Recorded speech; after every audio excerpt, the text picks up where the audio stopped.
బరువు పెరగకుండా బిర్యానీ తినాలంటే వినటానికి కూడా ఎంతో బాగుంది అనిపిస్తుంది. మనందరికీ కూడా వారంలో ఒకరోజైనా సరే ఆ బిర్యానీ కానీ ఫ్రైడ్ రైస్ కానీ తినటం అలవాటుగా ఉంది. అది మిస్ అయితే ఎంతో లోటు అనిపిస్తూ ఉంటుంది. కానీ ఈ రోజుల్లో ఎక్కువ మందిని ఓవర్ వెయిట్ సమస్య, ఒబిసిటీ, మార్బిడ్ ఒబిసిటీ అనే సమస్యలు బాగా వేధిస్తూ ఉన్నాయి. దీంతోపాటు బొజ్జు పెరిగిపోవటం, కొలెస్ట్రాల్, ట్రైగ్లిజరైడ్స్ కూడా ఇలాంటివి తినటం వల్ల ఎక్కువ అవుతుంటాయి. కాబట్టి తినాలంటే ఒక పక్క భయం, బరువు పెరుగుతామో ఇట్లాంటి కొలెస్ట్రాల్ సమస్యలు వస్తాయని వాటిని ఆపుకోలేని పరిస్థితి.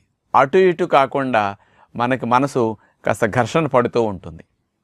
మరి ఇలాంటివి ఎప్పుడన్నా తిన్నప్పటికీ ఆ కొలెస్ట్రాల్ లాంటివి పెరగకుండా, దానివల్ల బరువు బొజ్జలు పెరగకుండా ఎంజాయ్ చేసే టెక్నిక్ మీకు తెలిస్తే మరి మీరు చాలా మంచి పనులు చేస్తున్నారు కదా.